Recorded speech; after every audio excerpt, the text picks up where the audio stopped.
Current thinking concludes that the peak of the emergence of intelligence in the galaxy was achieved 10 to 100 million years ago, that most races in the galaxy are very old and very sophisticated.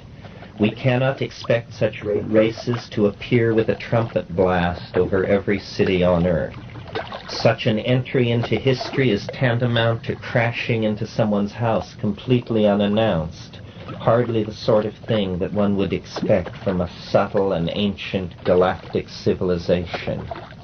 Rather, they have always been here, or rather, their presence has always been here in the hallucinogens. When we understand this on our own, we will be signaling to them that we are now ready for the contact. We can send that signal only by following the instructions of the seeded genes and building the necessary apparatus.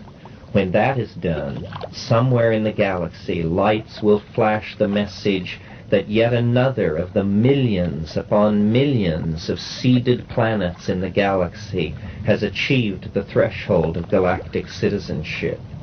Current estimates are that even in a galaxy teeming with intelligence, such a threshold is passed by an intelligent species only every 100 or 1,000 years. It is a joyous moment even for the galactarians.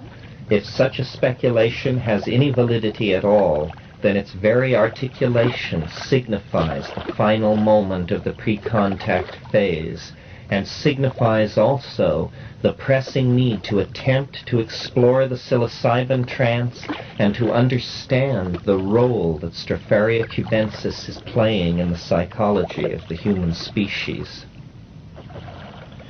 Recently, a new light has been thrown on the phenomenon of voices heard in the head and the role that they may play in the evolution of consciousness.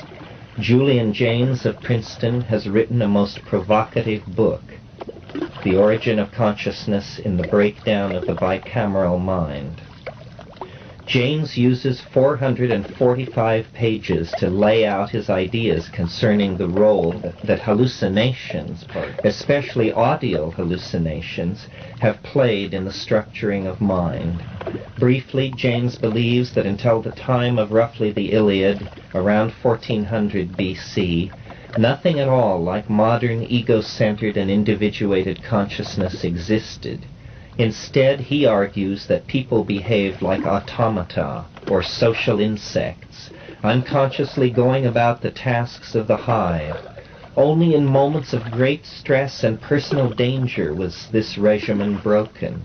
In such moments, an impersonal mind, outside the usual experience of the world, became manifest as a voice.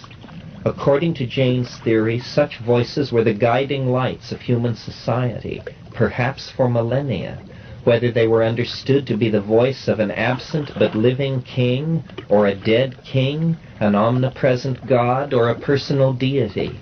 Migrations and the breakdown of the cultural insularity of the early human civilizations brought an end to man's relations to the bicameral mind, which is Jaynes' term for the cybernetic godlike presence felt behind the hallucinated voices.